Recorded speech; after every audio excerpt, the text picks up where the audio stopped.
Yeah, g'day everyone. Welcome to the TryPod Live with Winny and Clarkey. This is our round 10 preview for Magic Round.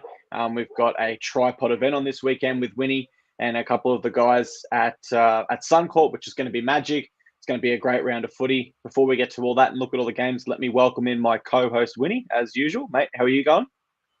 Good, thanks, mate. Happy to be here. So hyped for Magic Round. Off a good round 9. 4-1, we went on our best bets, and we won the mixed matchup as well. We lost the same gamer, and I had a round multi as well, which did go down. But we got back in positive territory on the best bets and mixed matchups, and still in really healthy territory for multis, as you guys know. And of course, this is a historic weekend with Sunday being our social event. 40 plus pod members coming along with tickets, plus many more who are going to be there and come say g'day. 3 more tickets up for grabs if you are somebody who watches us every week and is keen to come along and can make it on Sunday. So stay tuned. Some TryPod trivia is going to determine who wins that. Look, only shame of the whole weekend is probably no Thursday footy, but I want to give a really early tip, guys, before we do my best bets. You get smart on Thursday night. You get your odd jobs done around the house. You put a shift in with the missus, with the family. You do what you need to do to free up more time for a footy feast Friday to Sunday.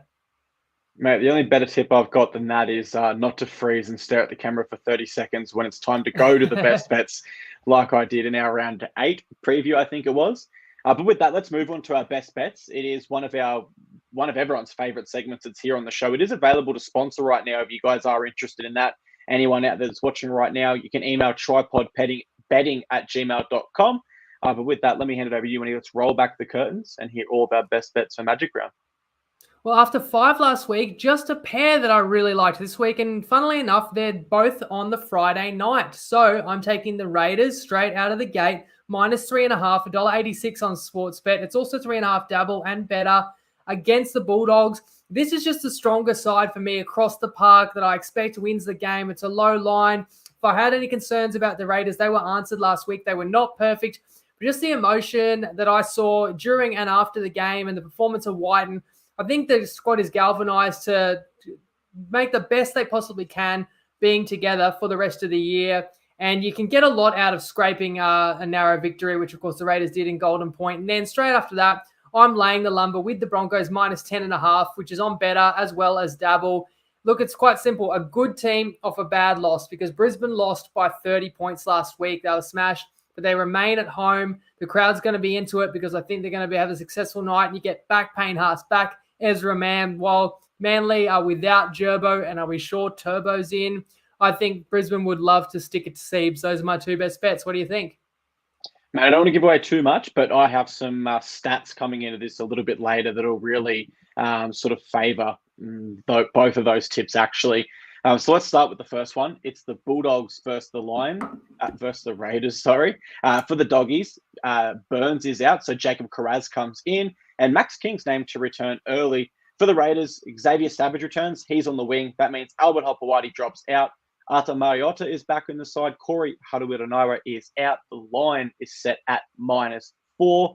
We'll go straight to you because this is one of your best bets. So a chance to let everyone know a little bit more on why you can on the Raiders here. Yes, you've got both of them coming in off narrow victories. And for sure, Carraz is a big inclusion for the Dogs, as is Max King. I was a bit nervous about my Bulldogs best bet last week when I heard King was ruled out. The Raiders do get that live wire, as you said, Savage. But interestingly, Chris has done enough to maintain the 1 jersey.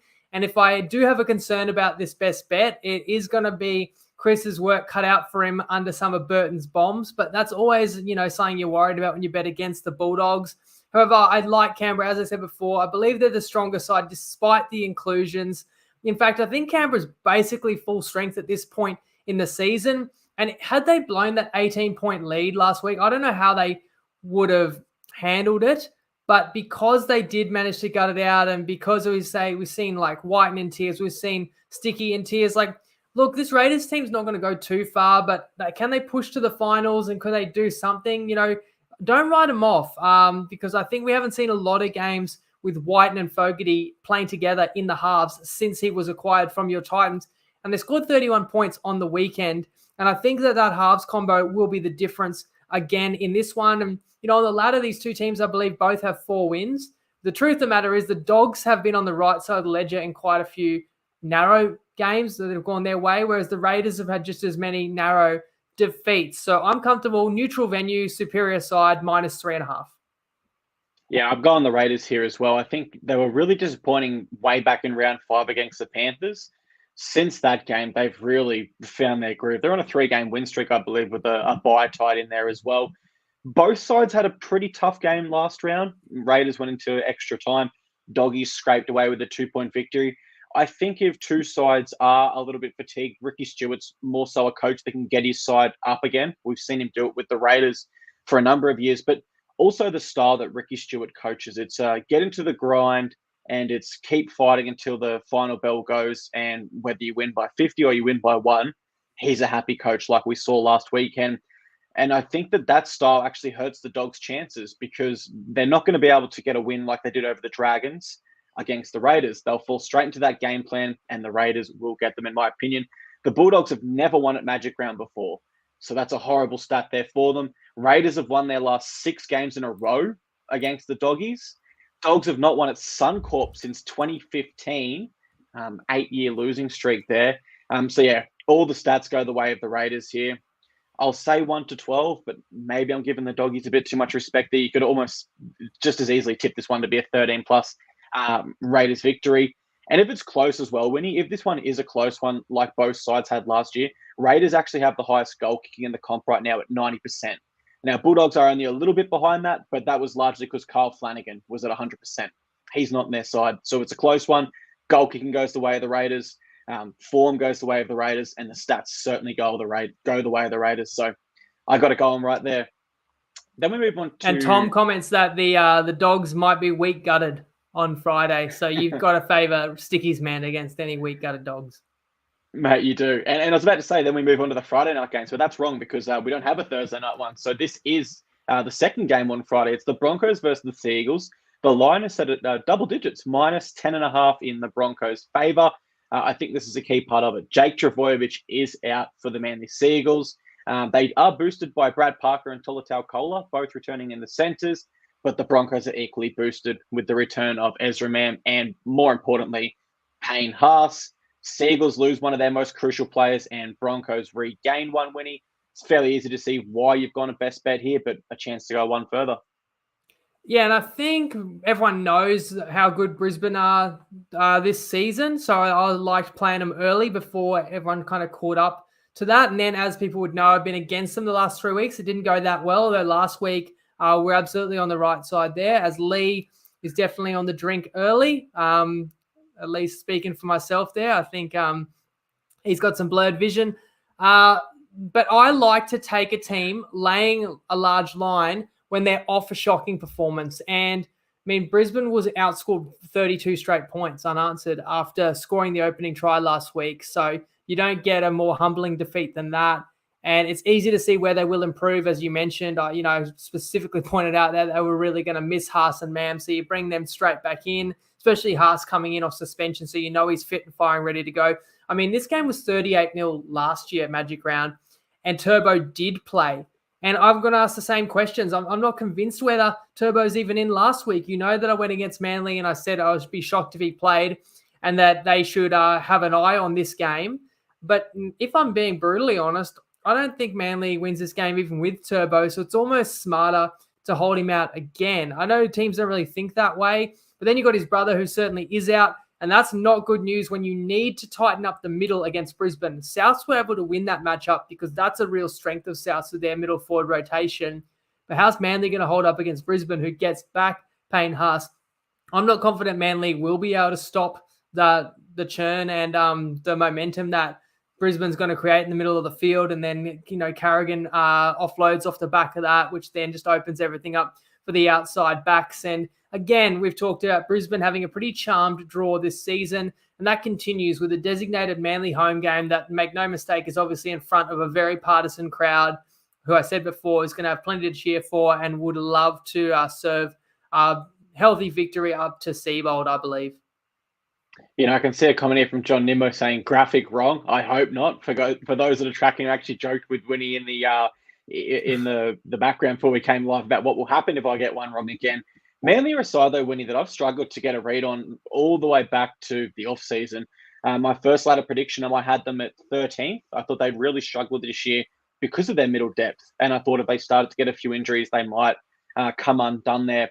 Then after their preseason form, I put them all the way up to 9th, or maybe I boarded them in the 8th, but a side that I've long struggled to get a read on.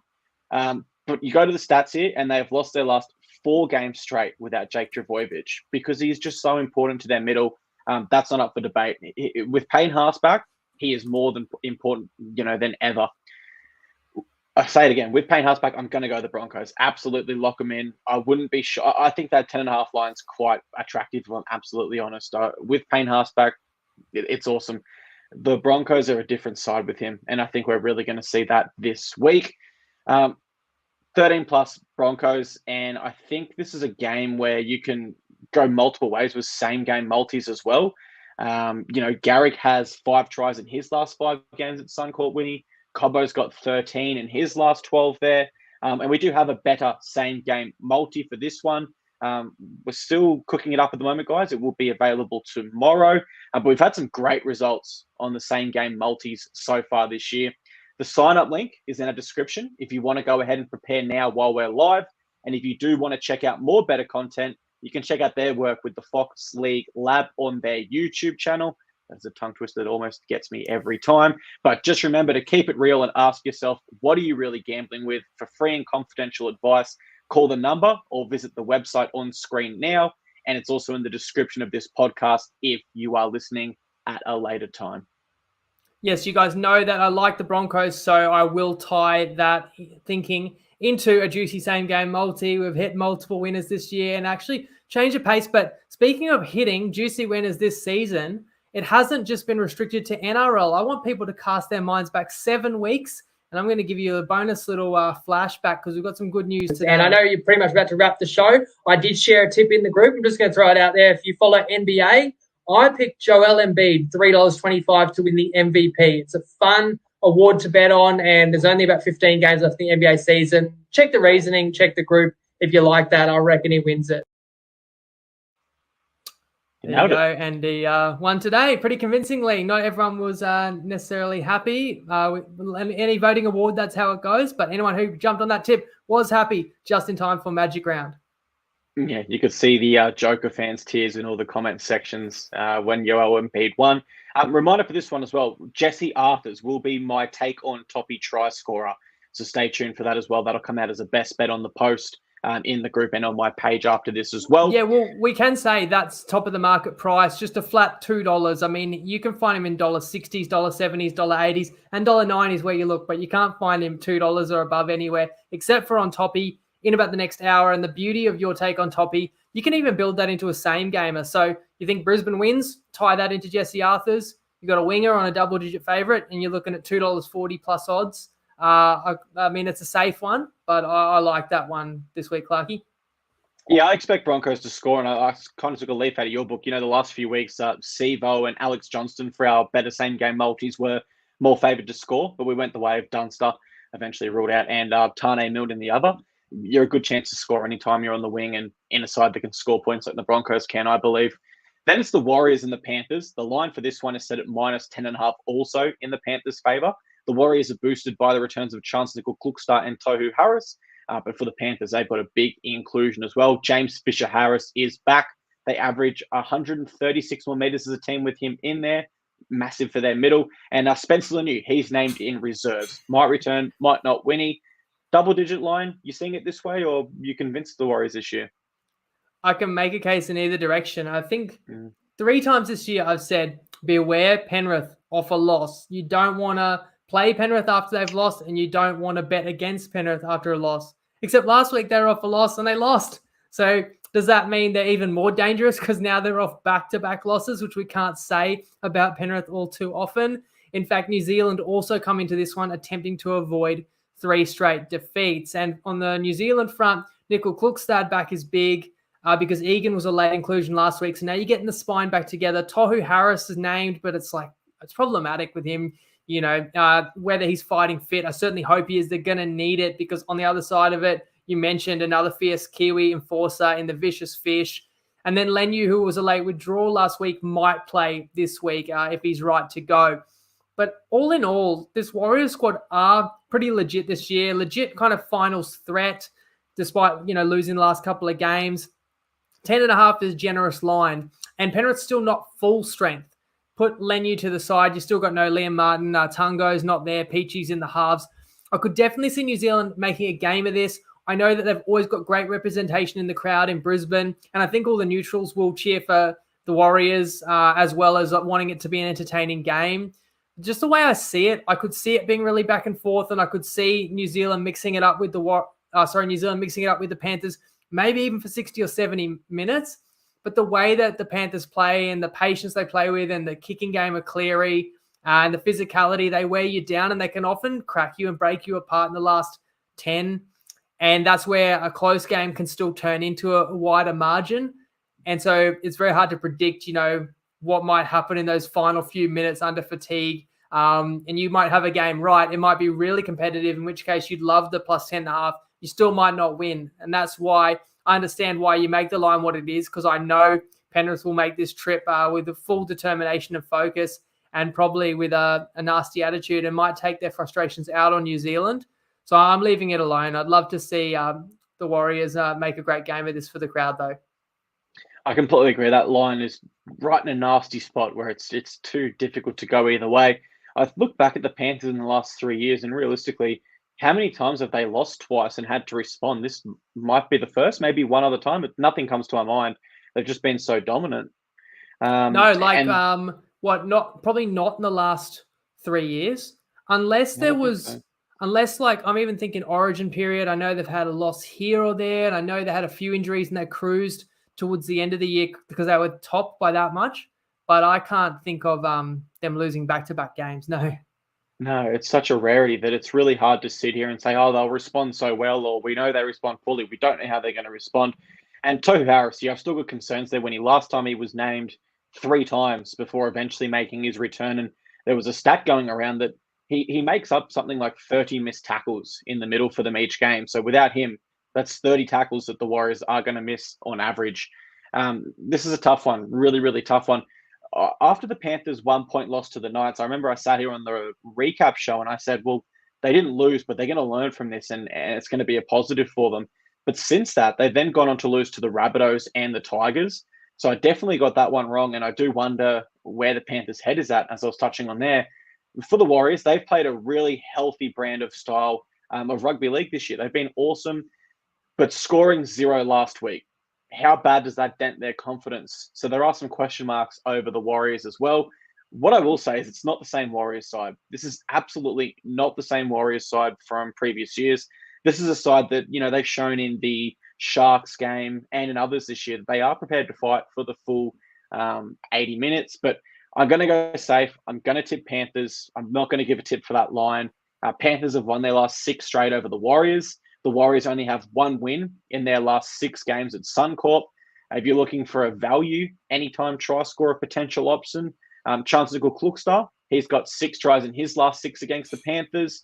But a safer option might be Brian To'o, who has 5 tries in his last 5 against the Warriors. Then it's the Sharks versus Dolphins. I believe this is the first time 2 aquatic animals have ever gone head-to-head in the NRL as mascots. If you count seagulls, maybe not, but I believe, if we're talking underwater life, this is as good as it gets. Or an maybe. eel. Yeah, are they electric eel, though, or are they is there such thing as a land eel? Yeah, it's called a snake. I don't know. Let's not get into biology on the show. Sorry to ruin that for you, but someone else would have said it in the comments anyway. Our viewers, but still, I like sure. a dolphin and a shark is a traditional rivalry for sure. Similar body type. So I can't wait to break it down for the followers. And the marine life favourites in the viewership right now. Braden Hamlin-Uele is out for the Sharks, so Royce Hunt starts and Dal Finucane is back for the Dolphins. Ray Stone is out and a massive loss in Robert Jennings. Milford and Mason Teague are back. And I did read some mail today, Winnie, that Branko Lee failed his fitness test. He was sort of yelling and couldn't get up with his hamstring. And a lot of the reports suggest Valence Tafade, who's played rugby union professionally in New Zealand, he might make his debut. He was a wrecking ball in Q Cup last year. It's your team. You tipping your boys, or are you leaning the way of the Sharkies? Well, I couldn't tell you that I'm confident the Dolphins would win this. I'd love to see it, and they've proven me wrong before when I didn't necessarily think they'd have enough to win with. This is a tough game. It's the Sharks, I believe, the designated home team, but clearly the road side will get a lot of love. In fact, the last time Dolphins fans were at Suncorp Stadium, they had a really good afternoon out. I don't need to remind you of that one. Clarkey, whether they can keep the Finns in it with the kind of the atmosphere and the support that they get, that's a different matter. Now, Hamlin Welle out is big, but Finucane in kind of offsets that. And Tessie New, I was going to put it more a positive spin. That's a big in, as I hoped on Sunday. Milf off the bench, interesting too, and maybe he still could start in the halves. And then you mentioned Val Meninga. They already showed a clip on the news of him being told he was starting in the huddle at the training ground. The media caught it, and everyone was like shaking his hand and high-fiving him. So they already know. Brenko's out, right? And Wayne had obviously just told him that he was starting that week. So I think that's clear, and that's exciting because I've seen this guy play a couple of games in Q Cup, and he looks like a Connie Hurrell or Solomon Akata type build. Yep. So that's exciting. Look, the obvious pick in the betting is going to be Cronulla, and that's who a lot of people are going to be on because they've been so highly impressive ever since that New Zealand loss and that bye. The issue is, especially after the Sharks won by 40 last week, you get a bit of a point spread tax that line gets a bit longer because everyone wants to be on them and people throw them in their multis. But I am sorry as a Dolphins fan to say I think the line is well and truly justified. As much as the Dolphins have been commendable lately, I just think this is their toughest game of the season, probably outside of the Brisbane game. But in a way, the Brisbane game wasn't as tough because it was easier to get sky high because they treated it like a grand final and the emotion and the atmosphere was palpable in that game. I think the Dolphins need to get to that level again, that round 4 clash with Brisbane, which of course was at Suncorp. And if they can play like that, they can have a chance to win. Otherwise, this Shark side, they're so complete. The forward pack outworks you. Nico pulls the strings. The back line ices it for the most part, apart from maybe the odd try where Mulatalo might botch a put down. And it's a bit like the Panthers-Warriors game in that even if it's tight for 65-70, you take that plus start where at 9.5, I've even seen 10.5s. You take that line with the Dolphins, you're going to be nervous right till the end that, that back-breaking try could come. So I lean to the Sharks minus 9.5. I'm leaning that way as well. I think it might be a little bit short. The Sharks are a very complete football side, and if I'm asking right now who's the premiership favourite, I'd say it's between them or Rabbitohs based on recent form. Would you agree with that? Am I missing someone there? I still look on form. You could say the Sharks' form's right up there, but premiership favourite, I think it's Rabbitohs for sure. Yep. I still don't know if the Sharks can get to a level that's right there with Penrith. We're going to talk about Storm in the next game. Roosters looking good. I still feel like the Sharks are maybe a little like a tier behind those sides. But if they keep up this form, then, you're probably crazy to rule them out. And the Sharks did beat the Roosters a few weeks ago. So not on South Sydney's level. And South Sydney does have the head-to-head over Cronulla. But, yeah, to be fair, not far off. I think South are probably a side with more X factor. But I think in terms of consistency over a season, I'd take the Sharkies. If I had to say right now, I probably would go the Sharkies as my personal but is that premiership favourite. Is that like maybe you could say Sharks have got more chance of winning the minor prem because they're gonna have less players play Origin, stuff like that. But if you really could have any team to win a grand final, it's kind of like you look at how many South players are going to potentially get picked in Origin. That's for me why I have them higher, because I think they have the higher echelon players. But let us know in the comments what you guys reckon. Maybe I'm just I'm underrating the Sharks, which I've mistakenly done before. And maybe I'm overrating them as well. But this is a side that finished second last year. They've quietly worked their way into second again this year. The bye did help them. They have one less win than some teams there. It's also a side that was missing their halfback, actually. Nico Hines wasn't there for the first 3 or 4 weeks, which does make still beat Parramatta in a game without Hines. Yeah. Exactly. So the Sharks are a very impressive side. That being said, it is hard to completely write the Dolphins off in any game, right? We saw last week, they just don't give up. And so maybe that is a sign, and maybe that's why the bookies have gone the way of this shorter line. Coming off a Golden Point loss, though, Winnie, where the NRL's now come out and said, not you were robbed, but you were done at a pretty crucial call, which 3 tackles later did lead to the match-winning field goal. Where's the Dolphins' motivation at? That seems like a pretty hard thing to come back from. It's pretty soul-shattering to know you went your hardest and you played your best footy for 85 minutes to be dudded there. Whereas the Sharkies are a side that they're definitely on a high. They've won 3 in a row since their disappointing loss to the Warriors. Haven't shown any signs of slowing up yet. Magic Round's another big occasion. So I'll tip the Sharkies. I won't only tip them. I like that line as well. I think they will cover that and win by 10 points or more. But we talk about the Dolphins issue and the motivational factors, first game against debut, etc. Wayne Bennett is going to coach his 900th first grade game.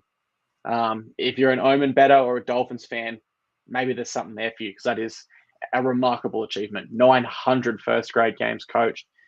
Honestly, guys, soak it in. We might never see this again. I don't think we will, actually, to be frankly honest. An incredible man, an incredible coach. Then it's the Storm and the Rabbitohs. This is a pick'em. There's no line for this one. There's no changes to the Melbourne Storm side. There's one slight change for Souths.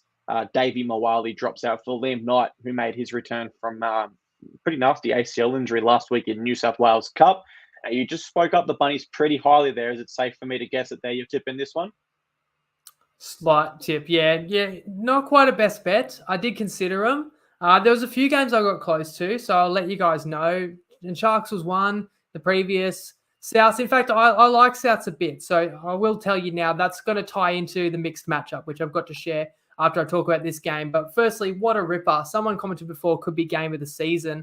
I remember a couple of years ago, we had Panthers Storm set up to be the Saturday night blockbuster, and they were both just in gangbusters form leading up to Magic Round. And then just a week or two before Magic Round, the Storm copped some injuries, and I think they end up taking the field without Pappenhausen, maybe missing someone else like a Harry Grant or something on the day. And Penrith won comfortably. But like the way it's all shaped up, you've got the Rabbitohs that we've just been discussing. They're the hottest team in the land as far as I'm concerned. You've got the Storm who are off the bye. And there's another one that I should have probably done better preparation, but I'd love to hear from other people. I cannot think of one team this year that's had a bad performance after the bye. I really think everyone has come in strongly after the bye, but I'd love to hear if there's even any example of a team not playing well after the bye. So you know that the Storm just gets a natural lift from that one. And they're both like close to full strength. I mean, obviously Pappenhausen's still not out, but other than that, you meant like Tui Kamikamitha's not there, Moali, but these kind of like, bench forwards. Other than that, they're pretty close to full strength. They've already met this year, so you factor that in. And Melbourne was actually victorious in Sydney. And I remember discussing that game with you, Clarkey, and we talked about how Latrell needed to get more involved. And that is kind of what's happened since then, as well as South's getting some key forwards back on deck. And, they were scintillating just a week ago on the same deck at Suncorp. So I wouldn't write South Sydney off in this one. They are the better team for me. What it comes down to is the forward rotation. I think that they can win the middle, and then both sides have got stars, in key positions. But for me, I would go the Rabbitohs. You said it's pick'em. I've seen some places are down to, a 1.5 line. I would take Rabbitohs head-to-head because I could see it going to, going the distance and maybe even bonus footy if we're lucky. If you're a neutral, that's my tip. I would go Rabbitohs to win. But in fact, I've also got I've got the mixed matchup built into this because I did lean to Rabbitohs and it worked out well with the team totals. But before I share that one, who are you taking in this? I'm going to go Bunnies. I can see a tip from Luke Burrow from YouTube. He says either team by 10 or less. Storm and Rabbits. That doesn't seem like a bad one. No, on the bye week, it'll be interesting. We say a team hasn't played badly yet. The Knights are in Bali right now, currently partying. So that'll be the most interesting team to see how they return off the bye. Does it boost them or does that hurt them? Last time these two teams met, I tipped Storm. And I tipped Storm and said, I'm not going to underestimate them. I'm done underestimating the Storm. But I think Latrell Mitchell will have a huge game. We had a very quiet game. But since then, like you said, he's been remarkable. Now, I won't underestimate the Storm, but I won't tip them either. Just because I feel like these sides are so closely matched this year on paper, on form, in recent years, that they're quality both enough to go 1-1. The Storm have already won one this year, so I'll go the Bunnies for the other, who are on a 4-game winning streak. against some real sides too, in that it's the Panthers, Dolphins, Broncos, and then the poor doggies, they put 50 on them. So when we talk about recent form, the Rabbitohs are in as good a form as anyone in the competition right now. That being said, the Storm's record against them is brilliant. They have won 8 of their last 9. That includes the game earlier this year. Here's an interesting one because Alex Johnson has not scored the past 2 weeks, Winnie, and it's his 200th NRL game. And people use this a bit of an omen bet. They say, third time's a charm, right? So he hasn't scored the past 2 weeks, so this would be the third charm. But he didn't score in his 100th or his 150th milestone games either. It did score in his 50th, so it would be the third time a charm on 2 fronts there if he was to get over for a try. But it's a different bunny side right now. I'm going to ride with them. They're riding with plenty of confidence, aren't they?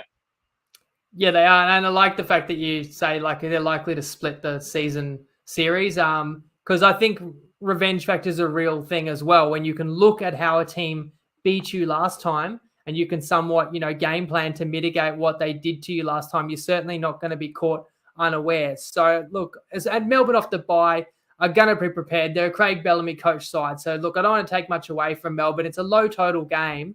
But what do you guys think of this mixed matchup? I'm against the Doggies on Friday night. I like the Raiders. So I don't think the Doggies will have a heap of points in them. I think the Raiders will restrict them. I think that game will be low scoring Friday night as well. So South Sydney to score more points than the Bulldogs. And that's for a double up. That's $2 odds, max 200 stake on Toppy. You can use the promo code TP Live if you'd like an account. Of course, always ask yourself, what are you really gambling with? And for free and confidential advice, you can call the number that's in the show description or visit gamblinghelponline.org. Man, I love it. I feel like with that mixed matchup, it feeds into both of the way our tips are going this round. So really like that a lot. That's all the Saturday games wrapped up. We've still got the Sunday games. Before we get to the Sunday games, let's pause from our preview and take a moment to hear from Tristan Merlehan, the CEO of Top Sport, with a market review or preview. I think I am going to cut in here, mate, and now I can't seem to find the graphic I was looking for. But anyway, just before we do throw to Tristan, I want to give away 3 more tickets because we've got a massive TryPod crew, the biggest ever assembled, going to Magic Round triple header on Sunday that we're about to break down. Giving out a bunch of tickets, giving tickets to people that owned TryPod merch, people that wrote why they wanted to come in the group, people that commented on the preview show, the recap show last week, and heaps of people that have contributed to the group along the way. So lots of familiar faces that you're going to know. And to win the next 3 tickets, I'm going to tap into people who are true TryPod followers. And if you're a true follower, you've watched the 12 commandments of punting or you've listened to it. So comment any one of the 12 commandments and the first 3 different correct commandments to get commented. You're coming with us on Sunday. As those comments come through, let's hear Tristan's preview. And of course, it is thanks to Tristan and Top Sport, not only that we do this show, now I can see the graphic I was looking for before, not only that we do this show, but that we have this event happening on Sunday. So let's hear how the markets are shaping up. Hello everyone, Tristan Merlehan here from Top Sport, and we've got Magic Round, only a few days away now. Everyone's very excited up here in Queensland. We've got 8 high quality games. Hopefully that pitch holds up because that's been the talking point. It looked a bit ugly there midway through that Souths game, but hopefully they've got plenty of work into it over the last few days, and that's made it very, very difficult to price up a lot of these games, particularly the unders and overs, and just trying to work out what the impact is, how much it shifts the impact, where we position the line, and I suppose monitoring it as the round goes ahead. Luckily, it looks like we're going to have clear skies though in the lead in to the match. Just having a look at the round ahead. A couple of the big moves of the weekend so far have been the Broncos. They've gone from 8.5 out to 10.5, so they've been one of the best backside. They were pretty competitive for a long time against the Bunnies and then just fell short in that second half. And then the other game that's seen a big go, a really, really big go, has been for the Tigers. They obviously got their monkey off their back with their big win against the Panthers. We opened them up at 2.5 point underdogs against against St George Illawarra. And now that game's close to pick 'em. It's 195, the Tigers 185, the Dragons as we speak. So that game's very important for the least wins market because that market's become very tight between those 2 teams now in the betting, and I suppose the victor of that will drift significantly in that market. Looking forward to meeting a few of you at Magic Round. We'll certainly be up there for all of the Sunday festivities. I think Jacob's going to do another little giveaway later on in tonight's show. So good luck to everyone having a punt over the weekend. look forward to seeing a few up at Suncorp on Sunday and enjoy the footy. See you guys. Gamble responsibly too. Good stuff there from Tristan. Congratulations. Carl is coming along. Carl, you got one right. Luck versus skill is one of the commandments. We break down the difference there. Justin, congratulations to you too. We'll get in touch with both of you guys. Justin's commented value. And if we can get a third one in. Yes, it's coming in now. Staking and bookie edge. So getting in contact with me, guys. That's our 3 winners. If you haven't seen the TryPod 12 Commandments, that is a must for anyone that wants to improve their punting. I'm just looking up now myself. Value, staking, bookie edge, when to bet, fade the public, bonus bet, subscriptions, arbitrage, keeping your accounts, luck versus skill, discipline, and surprise, no one said never cash out. There were a couple others that popped up on the comment thread that I won't repeat, but if you're watching, you probably read them. You might have had a chuckle. So I've got people now. Sometimes I struggle to actually get in touch with people who've commented through YouTube. So you may have to reach out to me if you're the person that made that comment, those winning comments. But congratulations, guys. One more chance to win tickets in the TryPod group Friday. And I've also got another exciting announcement. But we better get back to these previews because as Matt Blanche commented, we have the game of the round. Some would say was South's Melbourne, but many others would say it's the next game that we're about to discuss. Oh, it has to be this game. It's a pick 'em for a reason. These sides are in great form, both elite side competition. I'm surprised we didn't mention these sides before we talk about premiership favourites. For the West Tigers, Nate shift to centre. For the Dragons, Zach Lomax and Jacob Liddell have been dropped. Toby Couchman has been dropped for Michael Molo. And there's some mail today that Ben Hunt has trained at hooker all week and will play there against the Tigers. It's a pick'em game, Winnie. I think this is about as big a coin flip I've ever seen in the NRL. Do you have a tip or are you stuck on this one as well? No, I mean, when people are doing their tipping comp, it's often pretty easy to tip the favourite. Like, it's usually like the logical team. You know, people will like to find an upset here and there. And we certainly gave you a couple last week. You know, Titans, Bulldogs, great upsets. And when the game is pick 'em, they're always the ones that people hit me up and say, who do I tip my tipping comp? I'd love to somehow have this higher power to just tell you who wins. But sometimes I look at a game and I'm with you. It is kind of a toss-up. Could definitely go either way, in my opinion. Hence why I don't have a best bet on it. Look, if Hunt plays hooker, to me, that's finally the dragon spine that I was calling for like 12, if not 24 months ago. And it's taken Hook that long to finally unleash. I mean, you have had Sloan, and he held him back and didn't let him progress last year. And now we're seeing what a talent he is, although he did get Bath from Jake Averillo last week. You got Amone. I understand there was off-field issues, but he's got real potential at 5'8". You got Jaden Sullivan. You've got to figure out what you've got in him. So he's got to play, or else you've got to move on. But you've got to give him a chance. And then you got Hunt, who's like nearly won Queensland's best of the series in like 3 different series playing hooker. So it's a pretty logical spine to me, yet we've seen combinations where we've seen him buy start. We've seen him buy play fullback. And the Dragons have not gone anywhere. So I would like them to let the kids play. And Sua will be a big inclusion because I feel like they've missed that punch on an edge. I thought he'd actually been quite good this year. Your mate Lomax is obviously the talking point. I've always kind of had split opinion of Lomax. Like, he's made rep camps before. He's a young player, so he's got potential, but he's certainly paid accordingly. He has moments of brilliance. I mean, his ability to go and get a high ball is a real skill that's elite in the competition, and athleticism for his position, and a skill for some of those flick passes. But yet there's the decision-making at time. There's obviously defensively, because I just mentioned Averillo. He was the one also who he ran around. And is it just me, or Lomax, his goal kicking is down to 60% this year, and it just looks to me like he tries to boot the cover off the ball every kick. And what's crazy, the stat I heard being thrown around recently was they've lost their last 4 games.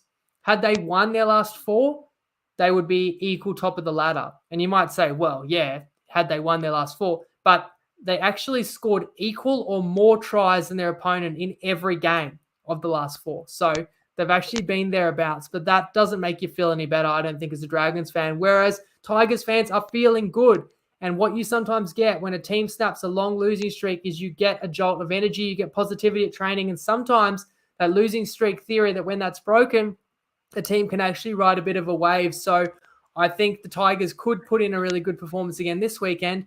But do I want to back Wes? I mean, I considered it. I know just a couple of days ago I saw them at like $2.40 and I thought that's generous. Now they're in at Pick'em. I'm not really interested. I think a lot of people are going to take the Tigers because the Dragons keep underwhelming and disappointing, whereas the Tigers just beat the back-to-back Prems. So when everyone's thinking that way, it's hard to get additional value. And the thing is, across the park, like the Dragons didn't fluke a lot of those games against some decent opposition, like Anzac Day against the Roosters, where they did outscore them 5 tries to 4, you know. So on the balance of it, there's a case to be made for either team to win. Let me know who you guys reckon and who you picking, Clarkey, since you said you also see it as a coin flip. I'm going to go Tigers with no great. Start with Ben Hunt as a Queenslander. I absolutely love he's at hooker. I think that really helps us in the Origin series, just getting that, you know, fluidity back in the position. I miss Saw as an inclusion. I did see earlier this week he was speaking to the Queensland team this year, so he could have a big game there. You're right on Zach Lomax. The Dragons have a new kicking coach who said you're kicking it too high and over the post. You need to kick it flatter and harder. And as a result, his goal kicking has dropped from as high as 81.6% down to like 60% this year. Not just any kicking coach, Daryl Halligan, right? The like the greatest ever kicker in the NRL. By the way, I can hear like a clicking, almost like your audio's cutting out. But I don't know if something it's like your microphone in the port or anything. I don't know if there's anything you can do about it, but see how you go anyway. I got the AirPods in, sorry, because everyone was paying out on my last headphones. Now the AirPods are letting me down. The Dragons have made some questionable changes here too. Just being honest, I thought Jacob Liddell was in good form. I'm not sure why they felt the need to drop him. I guess if Ben Hunt's going to play 80 hooker, that just. But the Dragons have scored more tries than their opposition in the past 4 weeks. That's combined. Lost all of those games. So maybe not dropping the goal kicker. I don't think it's purely, hey, Zach Lomax, you're kicking poorly, like we're going to drop you. There has to be other stuff based into that decision. Who goal kicks for the Dragons now? I think it will be Ben Hunt. Toby Couchman was another player, Winnie. I thought he was playing okay. He scored his first NRL try. He's been dropped. Now, the Tigers have not April 20. So you can't, although there might have been some value at 240 for me, that value is now gone. I can't really justify a bet either way on this game. Have lost 7 of their last 8 in Queensland, and Dragons never won in Magic Round. There's nothing really screaming out to me. The reason I'm going the Tigers, I will say, is because even though they were losing those games, they were still winning the second half. There was improvements each week, and they did have good completion, low missed tackles. You put all that together and you think that, okay, now this side has a bit of confidence. Maybe that areas they were lacking in, such as their goal line attack. And so I lean the way of the Tigers for that, Ray, but not with too much great confidence. And although we don't have a tip, games like this sometimes are made for punting, because sometimes you got to have a punt to have some fun. Like, I don't want to spoil some things we've got planned for the event on Sunday, but we'll definitely have some group action. We'll definitely have some things that are up for grabs. And we'll definitely have plenty of things to cheer for, as well as this could be a good game for just everyone to catch up and be able to meet some people as well and have one eye on the footy when something exciting happens. Well, maybe I'll give a teaser. Alex 12, just got this tingling. I've got this tingling. And we need to all agree, do we storm the field if he does score his first career try? Because that could be a historic occasion. I feel like if 1,000 people did it, then the rest would just start to follow at that stage. But I'm going to put a legal disclaimer in there because I don't want anyone to come back to this video if it happens and say I encouraged it. Don't do it, but it would be cool to see. Boys, the line for this one is set at -10.5, I believe, in the Roosters' favour. They're without Paul Momirovski. Drew Hutchinson moves to centre. Jake Turpin is back on the bench, and Jared Waerea-Hargrave is back also. For the Cows, they are with Heelan Lukey, and that's because they're who has been suspended. Pretty easy winning. Not too sure if you think the line's a little bit too large, but I've got to go the Roosters here. Would you agree with that? Yeah, I'd have to go the Roosters now. I'm just looking on Toppy. Some people were asking about that anytime try scorer. So Jesse Arthur's now is $2. He may not have been at the moment we said, but they've put it up now, and that's keep it up for about an hour to take on the public and offer the best price on the markets. Now, you guys, you've got to be careful what you wish for. You know, people always love to complain. People were complaining for how many weeks that Clarkey didn't have AirPods. Now he's got AirPods. And it's crackling away, and we can barely hear half the stuff he's saying. So this is what you got to be. Sometimes if it ain't broke, don't fix it. But we'll see how we go with that. Moving to Roosters Cowboys, the second of a triple header on Sunday. So Warrior Hargraves back for the Roosters. Like, I don't want to oppose them. I really feel like they got humbled against the Storm and the Sharks. They even got to scare the Roosters at the hands of the Dragons, as I mentioned before. They've shaken up the halves, which is kind of Robbo's way of saying he's not mucking around anymore. And I do think the Roosters are ready to go on a run. And I think the hallmark of when the Roosters are playing their best footy is when they're defending well. They held New Zealand scoreless, which you said on Sunday was the first team held to 0 all year long, Clarkey. And then you have the Cowboys. And while there's some ability there, and sorry, I will put up that graphic as well, Roosters 10.5-point favourites.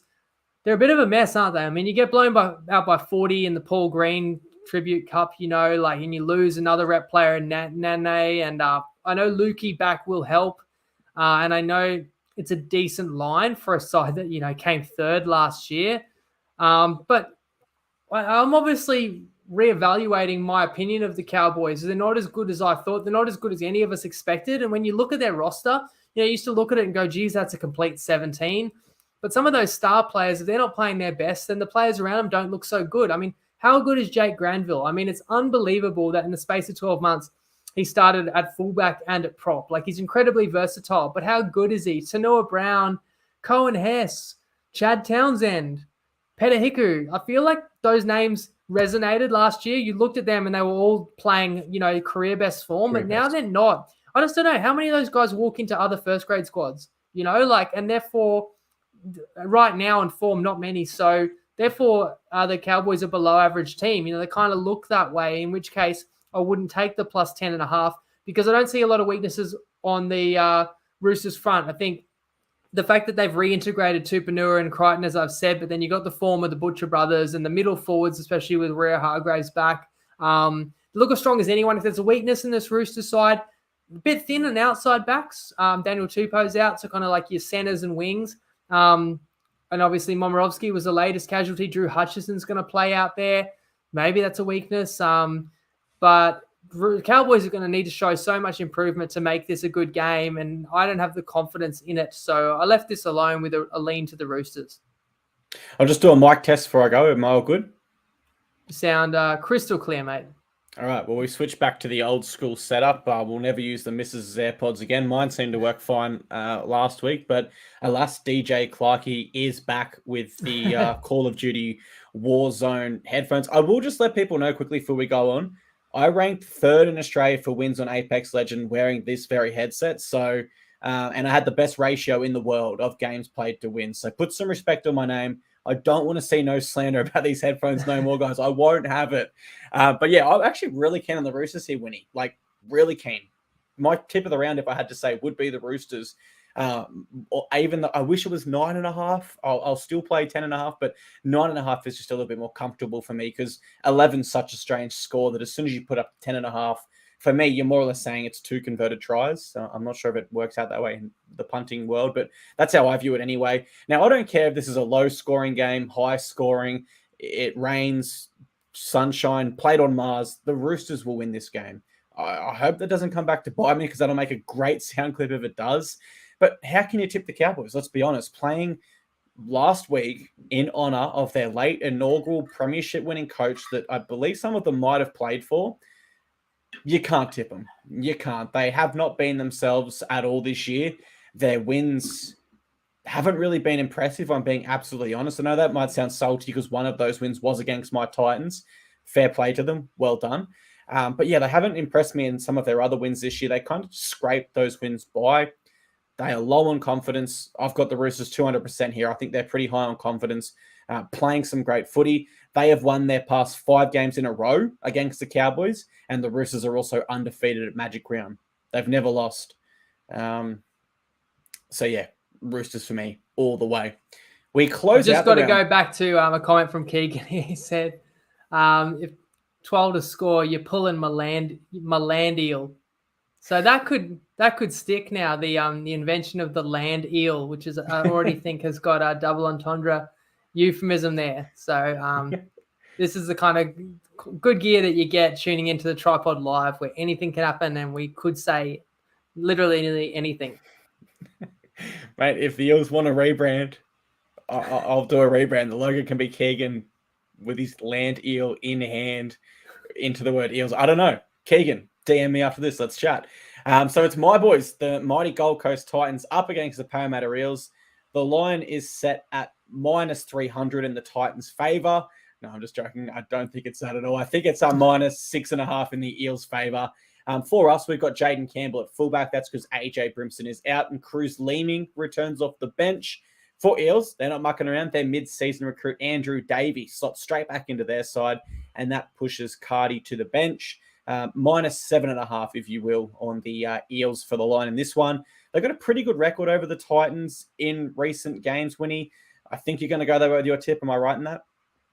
Yeah, I have to. They didn't even need Madison last week. I mean, he's back. So it's another side that to me looks like they're poised to go on a run because they're close to full strength. You know, last week they showed up to play against the Knights.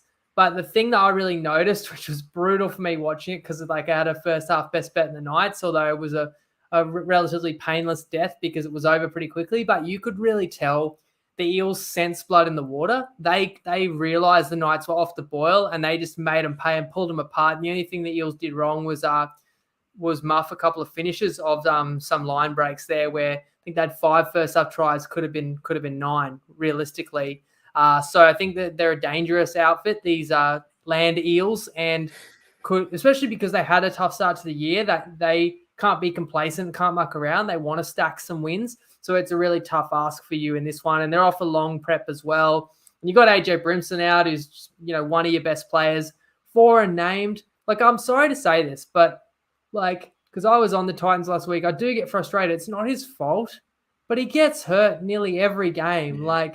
Great guy, great leader. You'd like to think that part of Fafita's resurgence this year may be to do with the guidance and veteran leadership and the pointers that Foreign's given him. They're both playing on the same side of the field, but it's just hard though when you're on the Titans. You can't trust that Foreign's going to get through a game. I get worried.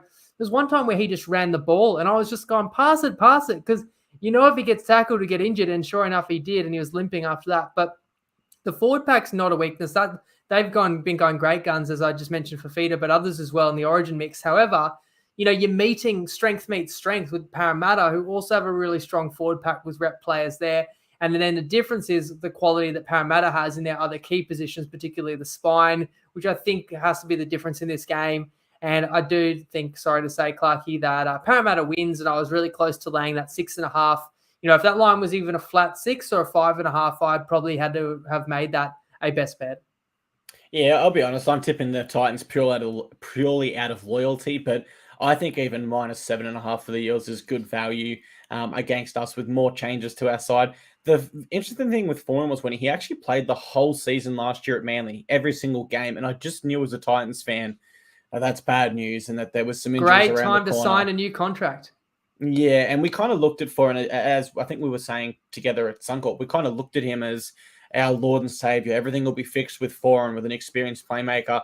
And don't get me wrong, we have improved under him this year, but probably not quite to the extent our fans thought we would. Realistically, we have a bad record against the Eels. They always seem to do very well against us. I know that because I went for the Eels before the Titans came in the comp, and who my whole family goes for. So you'd almost say Eels are my second side, if I'm absolutely honest. And I just think with how they played last week, they'll take so much confidence from that. It could have been the game where they were close for the whole start of this season. They were close. They were just losing games. Something just wasn't clicking. Against the Knights, that something might have clicked. And if it did, -7.5 is great value there for the Eels, if you got that feeling, because it was particularly around their spine, how they took the line on. They were running. They were confident. They made the right decision 9 times out of 10. And they just blew the Knights off the park before they could recover. As a Titans fan, I have to make it very clear, we can be blown off the park in a very quick span of time, and we can get out to a lead and we can still be blown off the park. So if you believe in the Eels here, I'll say it again, that 7.5 does look quite juicy. We're not a noted defensive side either. I just think if Mitchell Moses, Dylan Brown, Gutherson, they start taking our line on, unfortunately, I think they will get through. We're averaging 30 misses per game, Winnie. And I was going to throw a stat in there thinking we'd be one of the worst. We're actually not. We're at about 7th for missed tackles. And the Eels are missing 34 on average. They're missing more than us. So stats aren't everything. But if the hole is so big that the player runs through untouched, is it not a missed tackle? Just straight to the line break. Maybe but look, hey, respect to your boys. They held Manly to just 10 points at 4 points, what it's worth. We needed them to win the mixed matchup. So I will say that. But I like your point you make there about the fact that Parramatta might have really gotten right with the win over Newcastle. It's that soft kill that gives you the taste for blood and gets you to go through your gears. And so then you can find that higher level repeatedly in weeks after. You definitely get the sense. Like I think this is a tough spot for Gold Coast. I guess one minor advantage is, it is in Southeast Queensland, so the travel is shorter for them. And you'd like to think some of their fans will get out. And through TopSport, who are hooking us up with these tickets, I think they've actually arranged it. It's not easy to get that many tickets all together, but I think they've gotten some help from the Titans. So we do thank them for that. Yeah, that's awesome. Really, really great work there by TopSport. Eels have won 8 of their last games in a row over us. Sorry, Winnie. And I know everyone will be together for this game, so some potential try scorers for people to consider if you are planning on building a potential multi. Alofiana Khan-Pereira, our winger, he's got 9 tries in his last 7. And we spoke about the Eels spine taking our line on. You've got to look at Gutho, I think, for that. He's got 8 tries in his past 7, coming off a hat trick. So, yeah, maybe if you like the Eels, you go that line. Maybe if you like the Titans, you take us with a head start. There's some try scorers for you to consider as well. But with that, Winnie, I think that is our show. Am I correct in that? That's right. So, of course, we should say no live recap Sunday night because the footy won't finish till 8. I'm going to be obviously at the ground, unable to jump straight into a live show. So, I might just do that Monday and I can let everyone know how the day went. If you scored a ticket and 3 more people did score them tonight, so get in touch with me or I'll try to get in touch with you guys. Final chance to win tickets will be Friday. I mean, if a ticket becomes available, 1 or 2 on Sunday, we'll give them away in the group as well. So if you're desperate to come, we'll also tell people what section of the stadium we're sitting in. So you can definitely come say good day and, let me know what you thought of my Friday night best bet. So my fingers are crossed that we can continue this 4 best bet winning streak into the weekend. And then I might be a little bit more popular on Sunday rather than people out for blood. But I do also have a really exciting announcement that I won't say anything more about, but I will do a live video on Friday again in the TryPod group if you're interested in that. But Magic Round, guys, again, a night off footy tomorrow night. Make the best of it to earn some brownie points, to earn yourself as much time as you can to enjoy this feast of footy that's going to be served up. Mate, I love it. Thank you very much to everyone who tuned in. Hopefully everyone has a great time at Magic Round. Apologies I couldn't be there. I'll be there next year with you guys. And we will see you on next Monday with our recap show to wrap up what promised to be a great round of footy at Magic Round. Thank you very much, guys.